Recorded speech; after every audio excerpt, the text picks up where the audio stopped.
Break के बाद आप सभी का एक बार फिर से स्वागत है। मैं हूं रत्ना और आप देख रहे हैं केकेडी न्यूज। वक्त हो चुका है बुलेटिन का। शुरुआत करते हैं सिद्धार्थनगर की खास खबरों से। सिद्धार्थनगर जिला मुख्यालय पर आजाद समाज पार्टी के समर्थन में चुनावी रैली का आयोजन किया गया। इस आयोजन में पूर्व मंत्री स्वामी प्रसाद मौर्य, आजाद समाज पार्टी के राष्ट्रीय अध्यक्ष चंद्रशेखर आजाद ने शिरकत की है। इनको सुनने के लिए हजारों की संख्या में लोगों की भारी भीड़ जुटी। इस भारी भीड़ ने इंडिया और एनडीए गठबंधन की नींद उड़ा दी है। चुनावी पंडितों के समीकरण गड़बड़ाते हुए दिखाई दे रहे हैं। इस बीच भारी भीड़ को देखकर आजाद समाज पार्टी के उम्मीदवार पूर्व विधायक अमर सिंह चौधरी और उनके समर्थक भी जोश से भरे दिखे। वन मैन शो नहीं है भारत में कि एक आदमी के नाम पे पूरे देश में चुनाव। लोकतंत्र में 543 सूबे बनाए गए हैं पूरे भारत के अंदर। जनता जिस सीट पे जिस आदमी को महत्वपूर्ण मानती है, जिससे उम्मीद करती है, उसको वोट देगी। यहाँ लंबे समय से किसी भी पार्टी ने पिछड़े वर्ग के लोगों को मौका नहीं दिया और हमेशा बाहरी प्रत्याशी इनके ऊपर थोप दिया। जनता में बड़ी गुस्सा और निराशा है कि बाहरी प्रत्याशी थोप के दोनों दलों ने, जो स्थापित दल है, उन्होंने उनका मजाक उड़ाया है। इसलिए चौधरी अमर सिंह जी की मेहनत और भीम आर्मी आजाद समाज पार्टी के लोगों के संघर्ष की वजह से गरियागंज लोकसभा चौधरी अमर सिंह जी को केतली के निशान पर जिताने का काम करेगी, ऐसा हमारा विश्वास है। आज की भीड़ ने यही जो है संदेश पूरे क्षेत्र को दिया है। मैं भविष्यवाणी नहीं करता, ना मैं कोई ज्योतिष हूँ। जनता का जनमत है और जनमत हमारे पक्ष में है। इसलिए मुझे भरोसा है कि हम कम से कम 1 लाख वोटों से नगीना लोकसभा। इस देश के दलितों, आदिवासियों, पिछड़ों के साथ, अल्पसंख्यकों के साथ जो भेदभाव हुआ है, उसका एहसास वो नहीं कर सकते। उसका एहसास वही कर सकते हैं जो स्वयं में भुक्तभोगी है। तो स्वाभाविक रूप से उनको अवसर ही न दिया जाए जिससे कि हमें डर न हो, ये सोच करके इस प्रकार का गंदा खेल उन्होंने खेल। समाजवादी पार्टी ने अगर हिस्सेदारी देने से मना कर दिया तो जनता अपने बलबूते पर हम लोगों को पार्लियामेंट में भेजने की तैयारी कर चुकी है और स्वाभाविक रूप से राजनीतिक पार्टियों के रोकने के बावजूद भी हम लोग पार्लियामेंट पहुंचेंगे। ये जनता की देन है। वन मैन शो नहीं है भारत में कि एक आदमी।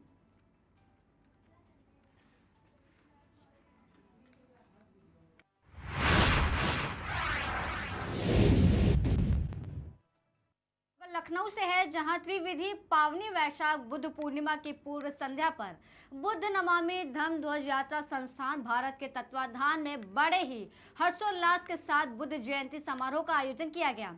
ये कार्यक्रम बुद्ध असली परिवर्तन चौक पर किया गया। वहीं संस्थान द्वारा पारंपरिक तौर पर यह आयोजन पिछले 25 वर्षों से बुद्ध अस्थली पर किया जा रहा है। बता दें, समारोह के आयोजन से पूर्व पूज्य भिक्खु ज्ञानालोक और पूज्य भंते दीपांकर ने समारोह में आए हुए बौद्ध उपासकों को त्रिशरण पंचशील ग्रहण कराया।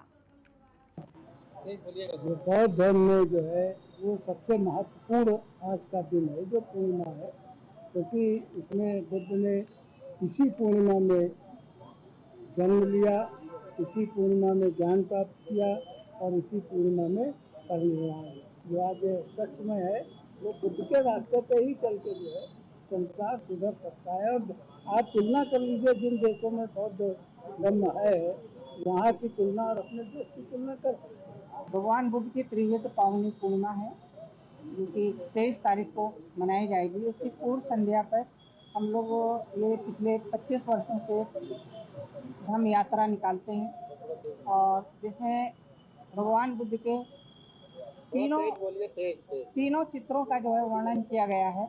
और ये एक संदेश देना है समाज को, भारत में रह रहे लोगों को, कि बुद्ध का जो शांति का संदेश है, ज्ञान का संदेश है, मैत्री का संदेश है, वो हम सभी बुद्ध के द्वारा ही प्राप्त कर। आज यहाँ त्रिविध पावन पूर्णिमा के अवसर पर बुद्धं नमामि धम्म यात्रा जो है उसके माध्यम से यहाँ तथागत बुद्ध के विचारों को पूरे देश में पहुँचाने के लिए, लोगों को कैसे कल्याण होगा उसको बताने के लिए, किस तरह से बुद्ध ने संघर्ष किया है मानव समाज के उत्थान के लिए, उसको बताने के लिए।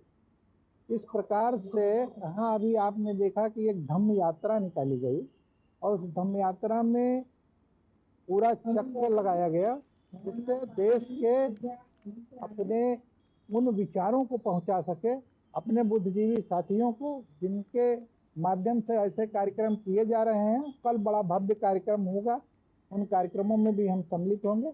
इसलिए हम अपने पत्रकार साथियों को उनको भी बधाई देते हुए देशवासियों को बधाई देते हैं, प्रदेशवासियों को बधाई देते हैं। बहुत धन्यवाद।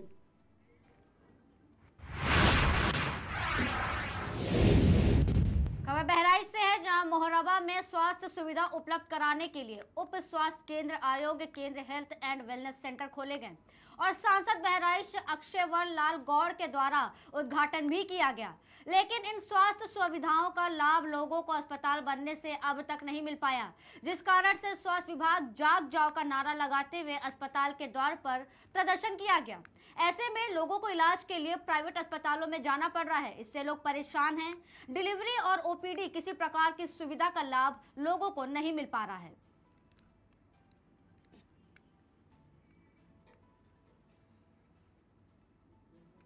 नाम लल्लू प्रसाद है। मैं ग्राम पंचायत मोरबा का रहने वाला हूँ। ये जब से अस्पताल बनी है, यहाँ की कोई भी मतलब डिलीवरी यहाँ पर नहीं होती। हमारे ग्राम पंचायत के जितनी भी आशा बहुएँ हैं वो रिसिया, मटेरा, बहराइच डिलीवरी केस लेकर के आ जाती हैं। यहाँ की जो है ना वो आती नहीं बराबर। CHO हफ्ते में 1 या 2 दिन आती हैं, अपना दवाई वितरण करके वो भी चली जाती हैं। ग्राम पंचायत कौन सा है? ग्राम पंचायत मोरबा है। यहाँ आयुष्मान आरोग्य केंद्र बना हुआ है जी, और प्राथमिक स्वास्थ्य केंद्र भी बना हुआ है। दोनों खुलते हैं क्या? दोनों खुलते हैं। डेली खुलते हैं? डेली नहीं खुलते हैं, अस्पताल तो खुलते ही नहीं है। आयुष्मान की ये जो ये बना हुआ है ये खुलता है, हफ्ते में 1-2 दिन CHO आती हैं। और जो प्राथमिक स्वास्थ्य केंद्र बना है वो कब खुलता है? तो कभी खुलता ही नहीं है इसमें, जबकि सारे सामान ग्राम प्रधान और सचिव ने मुहैया करवा दिया। उसके मतलब जो भी कमी थी उसको भी पूरा करवा दिया। रात्रि ड्यूटी यहाँ जिम्मेदार देते नहीं देते हैं? कोई नहीं रहता नहीं तो ड्यूटी किसी तरह। लगभग ये समस्या कब से बनी हुई है? जब से अस्पताल हुई तब से ये समस्या बनी हुई है। जब से बना तब से चालू ही नहीं हुआ कहा? 40 बीज करवा दिया गया, सारे सामान उपलब्ध करवा दिया गया, फिर भी यहाँ की जो है ना वो आती ही नहीं। प्राथमिक स्वास्थ्य केंद्र जो कभी वो आ भी गई तो मतलब वो अपना फोटो खिंचवा करके स्वयं चले जाते हैं। प्राथमिक स्वास्थ्य केंद्र में जो डॉक्टर हैं किसी को जानते हैं? अब हमें किसी की जानकारी नहीं, तुम किसको बता दें? अभी तक CHO को जानकारी है, CHO को जानते हैं। कभी प्राथमिक स्वास्थ्य केंद्र में कोई आया है, डॉक्टर बैठा है कभी? आया ही नहीं है।